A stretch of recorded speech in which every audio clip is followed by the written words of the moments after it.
may napanood na naman akong vlog ni Mike Abe, ni Sir Mike Abe. Hindi ko alam kung napanood niyo na. Pero kung di niyo pa napapanood, ngayon mapapanood niyo na sa akin. Magre-react ulit tayo sa kanyang sa kanyang vlog. Although sinabi niya, mga Kochero, na ito kasi kaya ako naisip tong topic na 'to. Sinabi niya na ang maglalaban na raw, kasama na raw sa makikipaglaban sa 2028 ay si Risa Ontiveros. Uy, agoy. How true? How true? How true is that? Alamin natin ngayon, mga Kochero. Pero bago natin pag-usapan yan, balik tanaw muna tayo. Tingnan muna natin ang history. When it comes sa presidential elections ng 2028. Ito kasi yung balita, ito yung pinaka-latest na balita and survey when it comes sa presidential election sa 2028. Ito yan. Tulfo and Sara lead post-Asia's 2028 presidential survey. Pero very slim. Very, very slim. Slim Shady. I'm Slim Shady. Yes, I'm the real Shady. Anyway. Very, very slim ang lead ni Tulfo. Si Tulfo, ha? Si Tulfo ang lamang. But it's very, very slim. 1 percentage point. Ayan yan. 35, 34. Tapos, si Risa Ontiveros, may 1%. Yan. May 1%. So, kung sino man ang nagsabi na Rodrigo Duterte, siguro mga Duterte, Balahura supporters to. Mga bobo. Kung sino yung nagsabi Rodrigo Duterte. Bakit? You can only be elected as president for 1 term. 1 term lang, according sa ating constitution. So, Rodrigo Duterte. Bobo talaga. Ito, may 2%. 0.2 lang pala, 0.2%. Ito pa, may Robin Padilla. Ayan. Well, of course, pwede naman siya tumakbong presidente kasi hindi pa naman siya nananalo, ever. So, may Rodrigo Duterte talaga. Bobo. Basta Duterte supporter, bobo eh. Hindi naman lahat. May mga ibang maayos na kahit konti. Ngayon, mga Kochero, nakikita natin dito, si Tulfo, 35, si Sara, 34. Okay. Ngayon, baka daw maging contender si Risa Ontiveros. Baka. We don't know. Pero tingnan natin kung ano ba yung mga posibleng chances itong top 3 na, itong tatlo na to kasi sila yung pag-usapan natin today. Guys, magsa-shoutout muna tayo sa mga kaibigan natin sa Sendwave. Ayan. So kayo po ay nasa US, UK, Canada, Italy, France, Spain, Ireland, and Belgium, may pwede na po kayo magpadala ng inyong mga remittance sa Pilipinas. Gamit po ang Sendwave. Ang gagawin nyo lang ay download ng Sendwave app, gawa kayo ng account. Ilagay nyo ba account details dyan at pwede na kayo magpadala sa GCash, cash pickup at iba't ibang mga pawn shop sa bansa. At kapag ginamit nyo po ang promo code na Coach Jarrett, makakuha pa kayo ng karagdagan $20 free credit kaya gamitin na sa Sendwave for all of your remittance needs. Okay, here we go. Unahin natin si Tulfo. Akala niyo naman di ako Tulfo natik eh. And ako, I believe na si Tulfo isa sa pinakabobong senador na meron tayo ngayon. Seriously. He's one of the more stupid senators that we have right now. At hindi ako magdadalawang isip sabihin yan. Kahit kaharap ko pa siya. Kahit let's say mapunta ako sa Senate hearing at tanungin niya ako, sabihin niya, Coach Jarrett, sinasabi mo ba sa aking vlog na ako ay bobo at stupid? I will answer that with a resounding yes. Una, dahil baka baka ma-contempt ako. Pag nagsinungaling kasi ako, mako-contempt ako eh. Baka ma-contempt ako pag nagsinungaling ako eh. Baka magpakita ng video ko, sinasabi na, si Tulfo, tanga-tanga yan, bobo yan. Diba? Anyway, so pagkasama mo na si Tulfo, he's not really doing well. Katotoo lang. He's not really doing well. Sikat siya, oo. Meron siyang RTIA, etc. Pero in terms of being and performing as a senator, palyado. Palyado mga kotsero. And alam nyo, to be fair, no, alam nyo naman kung paano ko kinriticize ang PCSO dito sa aking channel. Alam nyo lahat yan. Nakita nyo yan. Doon sa editing, doon sa edited picture, etc. etc. But to be fair to PCSO, mga kotsero, dito sa hearing, tungkol sa kanilang yung etong recent na hearing, tungkol sa PCSO, napahiya talaga si Tulfo. Sunog! Sunog! Sunog si Tulfo. Nawaw mali nga daw eh. At ako mga kotsero, ako naniniwala, itong sumira sa kanya. Kung di pa siya sira noon, ito yung mas makakasira pa sa kanya. Wow, mali siya eh. Kasi di ba ang sinasabi niya na ini-imply niya na meron daw corruption, meron daw tawag dito, pinipili or what do you call this, merong mga bumili. May bumili daw na parang 19 of his 15 or 19 of his friends na bumili daw ng numero, etc. etc. Kaso nawaw mali siya eh. hindi pala posible 'yun.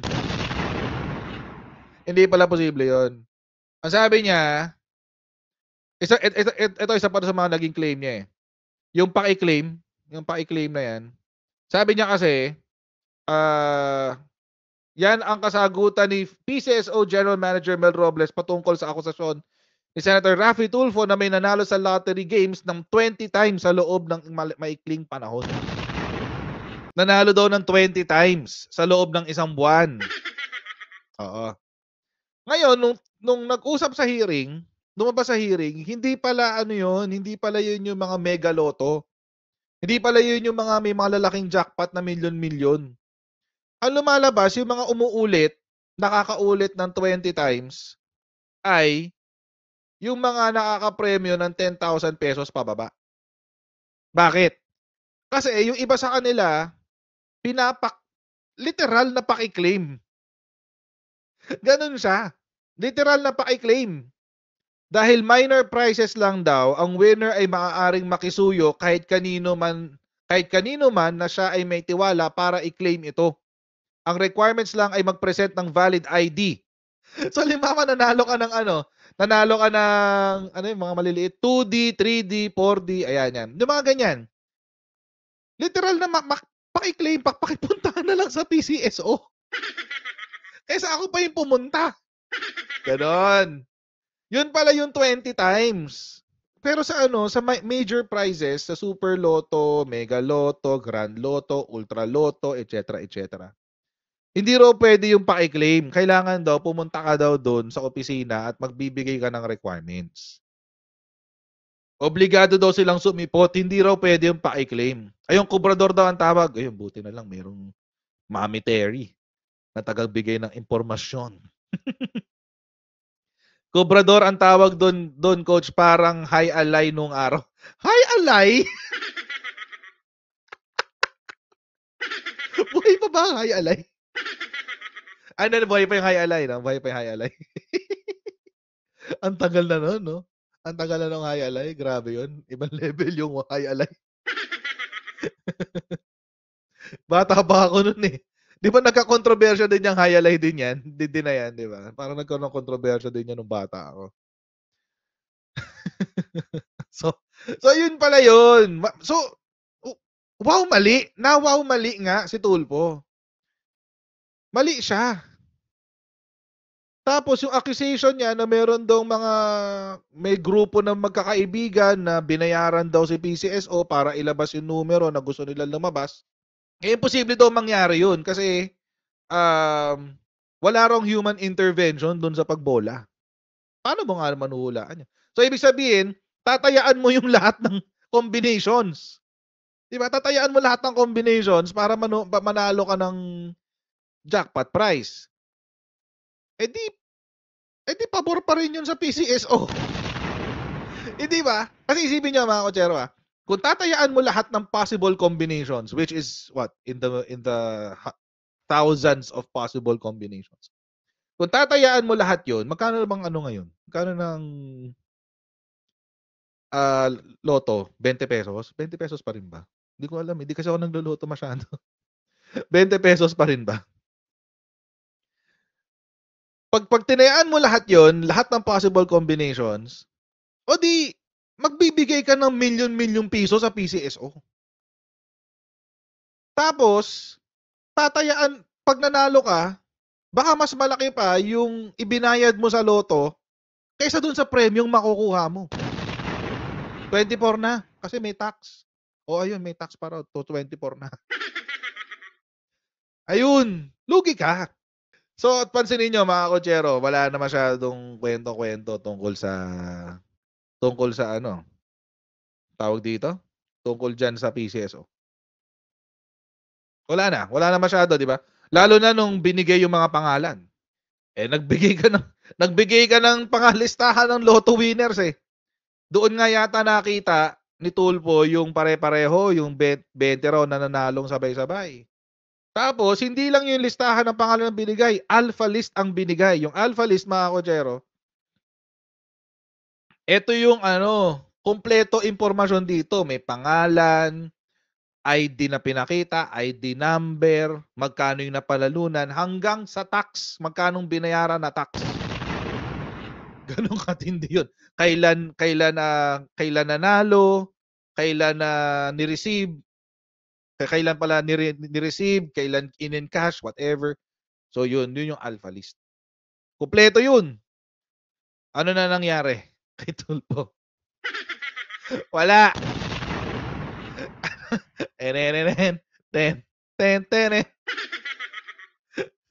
Di walang nangyari kay Tulfo. Wow, mali! 20 pesos pa rin. Okay, binalik na rin sa 20 pesos. Sorry, hindi ako updated sa loto. Hindi ako nagloloto eh. Oo, parang mas gusto ko na lang yung iloto. Hintayin ko yung iloto. Anyway, so yun. Ano nangyari kay Tulfo? Di wala. Ano nangyari kay Mel Robles? Wala, namamayagpag siya. Lang yan. Si Tulfo, pabulusok pababa. Si PCSO, General Manager, si Mel Robles, ay, wala, andun pa rin siya. Wala nangyari sa kanya. In fact, mga kotsero, naging speaker pa siya sa isang international gaming conference. 8 hours ago lang yan. Sigma Asia 2024, Philippine gaming leaders discuss tax cuts, market growth, and regulatory opportunities. Anyari sa'yo, Tulfo? Anyari sa'yo? Oo, vindicated, Edel. Vindicated si Mel Robles. Paano? Sabi pa, optimistic daw ang merkado ng Philippine gaming. And when we say gaming, mga kotsero, marami to. Si casino kasama dyan. Online gaming kasama dyan. Si lottery kasama dyan. Kaya nandyan si Mel Robles, no, yung general manager ng PCSO. Ang sabi, Mel Robles highlighted the unique nature of the lottery, referring to it as a bet and forget type of game which allows for larger jackpots compared to casino games. Totoo naman. Kasi mga kotsero, yung 20 pesos mo, hindi lang naman ikaw ang tataya eh. Hindi lang ikaw ang tataya. Marami kayong tumataya ng 20 pesos. Yung iba, 100, 500 ang pinapang taya. Iba talaga siya kumpara sa casino. Sa casino kasi, ang kalaban mo bahay eh. Bahay ang kalaban mo dyan. Tapos yung winnings mo, kinukuha mo sa talo ng iba. Ito hindi. Pot yan eh. Isang pot yan na malaki. Tapos kung sino yung mananalong numero, o di sa kanya pupunta yung buong pot, di ba? Kaya ibang klase talaga siya casino. He also mentioned that PCSO's plans to launch a billionaire, ay matindi to, billionaire. Magkano pinakamalaki? Recently, 600? 700 million? Sabi ni GM Mel Robles, billion na. Pakaabutin nilang billion. Good luck. Paano kaya 'to? Diyos ko, 'pag may nanalo siguro ng 1 billion sa loto, mababaliw 'yun, no? Naalala ko nung bata ako, may napanood akong MMK. Merong isang episode do'n ng title, Ticket. Ticket. Ano yung ticket pala ng sweepstakes? Sweepstakes pa nun! Tapos ang ending bale, ang ending ng MMK na yun, nabaliw yung lalaki dahil nawala yung ticket niya. Siya yung winning number, tapos nawala. But anyway, yun nga, millions lang yun. Millions lang yun, guys. Diyos ko, billion, guys. Billion to. Anong gagawin mo sa billion? Si ordinaryong tao ka lang, di ba? Tapos nanalo ka ng 1 billion. Gagawin mo dun? At syempre, kung medyo wais ka pa sa pera, i-invest mo 'yun, bibili ka ng maraming lupa, magtatayo ka ng mga negosyo, etc. So yung 1 billion na 'yun, mga kotsero, life-changing talaga 'yun. Oo, wag lang kayong magtatayo ng pogo, Kayo tatayo ng pogo. Oo. Pero yun na nga, naiisip na nga yan ng GM ng PCSO, si Mel Robles. So, I guess this is a good development, di ba? Hindi lang yon, mga kotsero, meron pang na-curious ako dito kaya medyo napapatagal ako ito, pasensya na. Yung commingling ng lottery across Asia, pwede pala yun. Yung mananalo ka sa Thailand, ganun. Bibili ka ng ticket dito sa Pilipinas pero yung panalo mo sa Thailand. So, hindi ko alam kung paano nila gagawin yun. I'm just driving the point, mga kotsero, kung saan nag-fail si Tulfo. Kung nag-fail si Tulfo na mali siya, mali. Mali siya. Tapos, yung inakusahan niya na nangungurakot daw at gumagawa ng kabalbalan, yun, andyan pa rin, going strong. Punta kayo tayo dito sa pangalawang kandidata. Candidate number 2, si Sara. Kung palyado si Tulfo, mas palyado si Sara. Ulitin ko. Kung palyado si Tulfo, mas palyado si Sara. Si VP Sara, sa TikTok niya, halos lahat ng trending sinasakyan niya. Ano lang ang hindi niya sinakyan? Piliin mo ang Pilipinas. Meron ba siya noon? Wala, di ba? May video ba siya noon ng piliin mo ang Pilipinas? Wala! Wala siya noon. Piliin mo ang Guangdong, China. Yun ang kanta ni Sara Mahirapan siya doon. Ano naman ang mga sumira kay Sara? Ano naman ang mga sumira sa kanya? Kung si Tulfo, si PCSO, yung kanyang pamumulitika gamit ang PCSO, etong kay Sara marami. Una, eto yung sa confidential funds. Matindi-tindi dito, mga kotsero. Pero ako, mga kotsero, medyo conservative ako dito sa confidential funds. Kasi, personally, ako wala akong nakikitang illegal. But that's me. Hindi pa naman ako abogado. Hindi rin ako justice ng Supreme Court. Someday siguro. Kaso mahirap-hirap ng tatahakin ko dun. Kailangan mag-MTC judge muna ako, or mag-MTCC judge, tapos mag-RTC, tapos mag-RTC, akit ako sa either CA, si CA, or Sandigan Bayan. Tapos after nun, saka lang ako pwedeng mag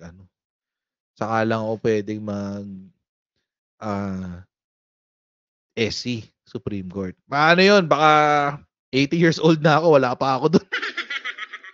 Mag-aano na lang ako, magpa-practice na lang ako pagkatapos ko gumraduate. Hindi na lang ako magja-judge. Tsaka ayoko ng buhay ng judge. Nagkukwento yung mga professor ko na judge. Opinion ko lang naman yun, na walang illegal na nangyari. Kaso, for sure, mga kotsero, tulad ng dati ko nang sinasabi, na ikakabit nila to kay PBBM. Oo, sure yan. Ikakabit nila to kay PBBM. So, ako, medyo ako dyan, medyo conservative ako dyan. Although,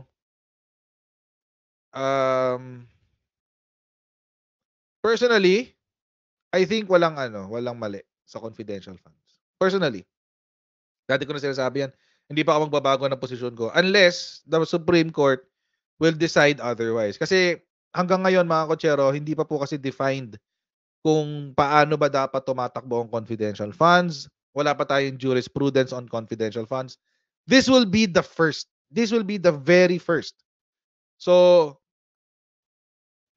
ako, medyo conservative pa ako dito. Another thing kung ba't ako conservative, and on the opposite side of the coin, no, positive, is because ikaw nang may Chief Justice Bersamin. Ikaw nang may Chief Justice Bersamin, mga kakotsero. So, ako I'm confident. I'm confident na na hindi madi-declare na legal yung transfer, number 1. And by extension, mapapawalang sala, quote unquote. Wala namang mapapawalang sala si Sara Duterte dito. Yun lang. Oo, damay siya diyan. Damay siya diyan. Although pwedeng questionin on a separate case yung manner of spending. Yung manner of spending. Ibig sabihin, yung pagtanggap niya ng pera pwedeng legal, it's pwedeng constitutional dahil nakasulat sa GAA, etc., etc. So pwedeng pwedeng legal yung pagkuha niya ng pera from the president at yung transfer sa OVP. Pwede 'yon. Pwedeng maging legal 'yon. But on another note, it can be a separate case kung talagang titirahin ng mga dalawang pink CPP si Sara, yung utilization o yung paggamit ng pera. And that's a different case altogether. Iba 'yon. That's a different case. That's a different case. Ang ginawa lang kasi dito ng mga dalawang pink CPP siguruhin na hitting 2 birds with 1 stone. So kung madi-declare as constitutional yung transfer from the office of the president, contingency funds, to the office of the vice president, confidential funds, wala nang problema si PBBM doon. Okay na yun. Wala nang problema. Pero yung kung paano ginamit ni Sara yung pera, pwede siyang maging accountable doon. Imagine, 125 million, 11 days. Maski ako, nahirapan ako yung pagtanggol yan eh. Totoo, nung sumusuport pa ako kay Sara, ang hirap pagtanggol kaya niyan. Ang hirap. If I'm not mistaken, ang lagi ko lang sinasabi noon, o di magkabla kayo. Kung ano yung sinabi kanina. So, ako, ito yung talagang malaking tama kay Sara. Or isa sa mga nagkaroon ng malaking tama kay Sara. Pangalawa, mga kotsero, yung kanyang ghost students. 19,000 yan, guys. 19,000 ang kanyang ghost students. Napakarami. Undocumented students. So, sabi ni Win Gatchalian. 19,000 undocumented students. Oh my God. Parang illegal immigrants. Undocumented. Bakit ganon? And ito rin, isa sa mga, I guess para sa atin lahat, ito yung may pinaka mabigat na impact. Ito yung pinaka matindi ang tinama kay Sara. Yung no comment sa China. Yun. Ito talaga yun. This is the cherry on top of the ice cream. Oo. O cherry on the cake. Ito na yun. Ito na yung etong kanyang no comment sa sa China bullying. It hits deep into the patriotic hearts of every Filipino. Ang tama niya nasa nasa puso ng lahat ng Pilipino. Regardless kung ikaw ay pro-admin or anti-admin or dilawang pink CPP, loyalista, pro-admin, DDS, neutral, what have you. Well, hindi na question yun eh. Kasi kapag sa issue ng China bullying, ang usapan dito yung pagiging Pilipino mo, hindi na yung political ideology. Ba't ka naman kakampi sa mananakop? Eh, may history tayo ng pananakop sa Pilipinas. Ilan ang sumakop sa Pilipinas? Napakarami. Kastila, Amerikano, Hapon. Pinaka-latest yung Hapon. So, para sa ating mga Pilipino, it really cuts deep into the patriotic hearts of many Filipinos. Kahit sinong tanongin nyo tungkol dito, DDS lang naman ang pumapayag dito eh. Kahit sinong tanongin mo, galit kay China, maliban si Sara, pamilya niya at mga DDS. Buti na lang, kukunti lang kayo. Naghahanap ako ng mga pwede ko mapanood na vlogs. Napanood ko kali yung kay Sir Mike. May kinuwento siya tungkol kay Risa Ontiveros. Oo, panoorin natin. Ito ba ay isang patibong? Seryoso ba ito? Or for publicity lang? Ang tinutukoy ko po itong sinasabing para bang gustong palabasin itong Duterte, lalo na si Nandabaw, magkaroon ng unity. Parang binubuhay yung dating pagkakaisa noong 2022 before and during election. Pero after na magkaroon ng eleksyon, abay sila rin naman at kampo rin nila ang sumira na sumira sa ating administrasyon. Kaya tinatanong, seryoso ba? Publicity lang? Itong sinasabi nilang dapat buhayin ito. Palagay ko hindi na. Kumaga sa ang sugat, may sugat na. Kung sa pinggan, may lamat na. Dahil nga po sa matinding mga batikos ng mga Duterte at ng DDS laban kay Pangulong Marcos na inakusahang bangag, mahinang presidente, di ba? Korap na administrasyon, at kung ano-ano pang mga sinabi. At pinagre-resign pa nila. Meron nga silang ginawang, di ba, Marcos resign, tapos bandang huli, Marcos alis dyan. O ngayon sinusulong ng kampo ni Duterte na parang nagpaparinig na ang unity team kailangan. Ano yun? So, wala nang unity team. Wag na yun. Ramdam na nila ang sipa ng... Forget it! Kalimutan nyo na ang unity team. Forget it! No more unity team. Wala na, wala na. We tried. Sinubukan natin maipag-alyansa sa isa pang malakas na puwersa nung panahon ng eleksyon. Pero mga kotsero, ito talaga, nangyayari talaga to sa sa politika eh. Kapag nagka-alyansa, nagkakalimutan kung bakit nagkaroon ng alyansa at magkakaunsihan. Inonse tayo ng Duterte camp eh.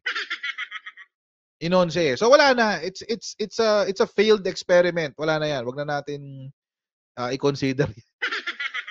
Kalokohan na 'yan. It's a failed experiment. Let's move on. Let's move on from the unity team. Enough. Enough is enough. Oo.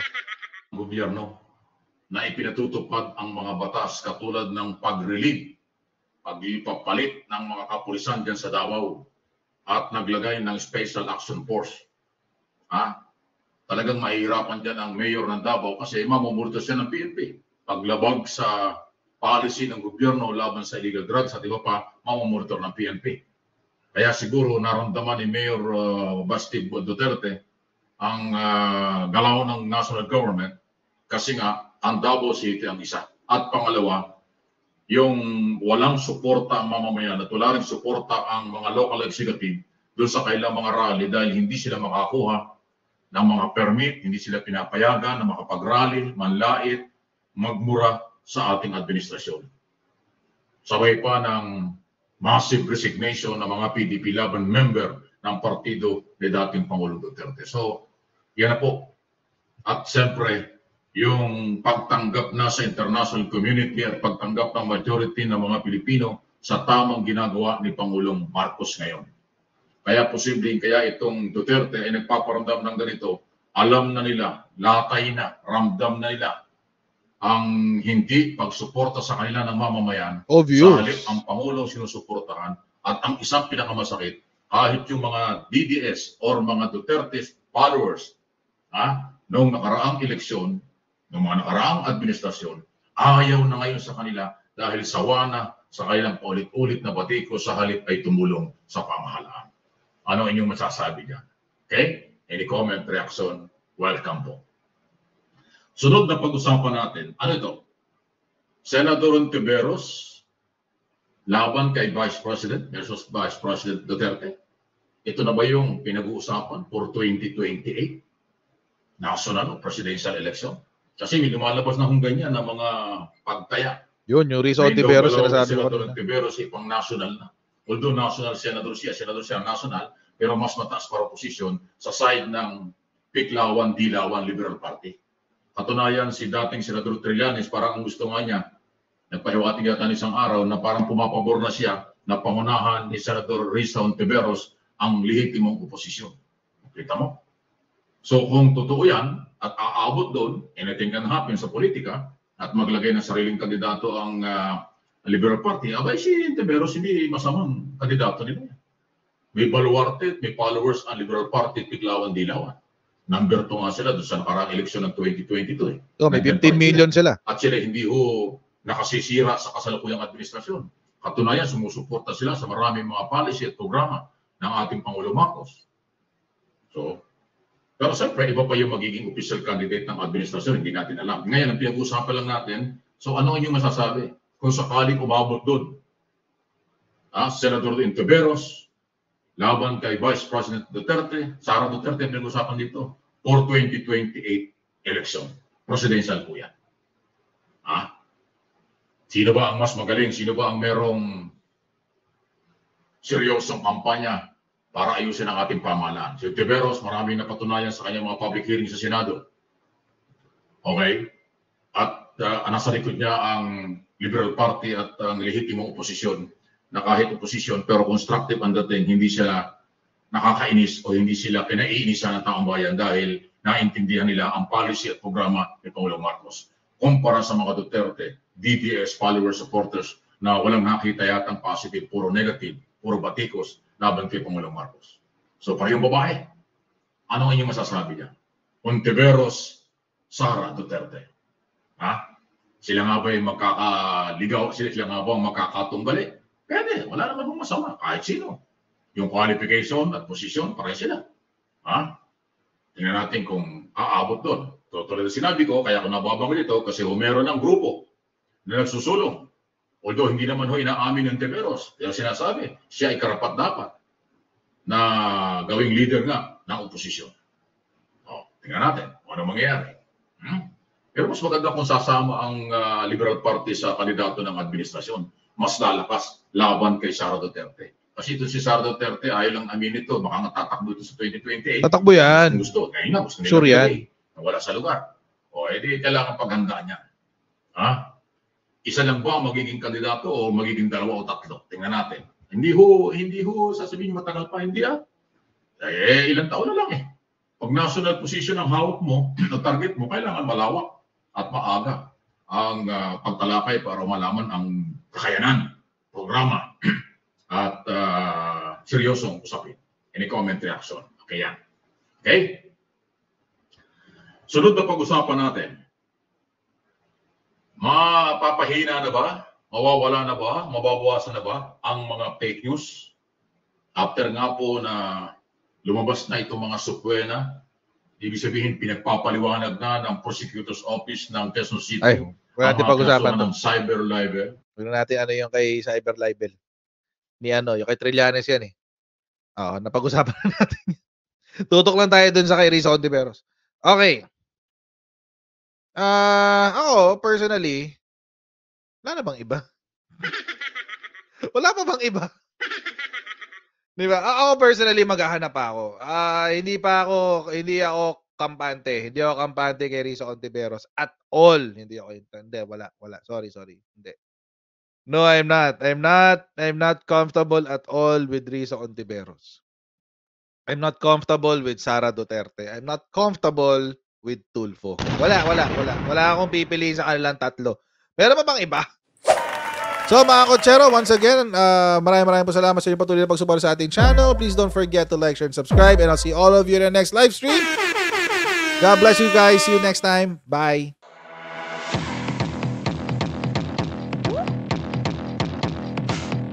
ganun. Huwag natin gawing tanga mga Pilipino.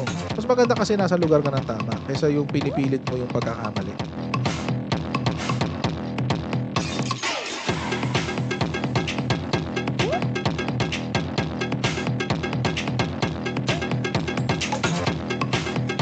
Are they willing to go that far? Hindi makakalimutan ng Pilipino yan hanggat di nasasagot yan. Sino ngayon nagsasabi ng totoo?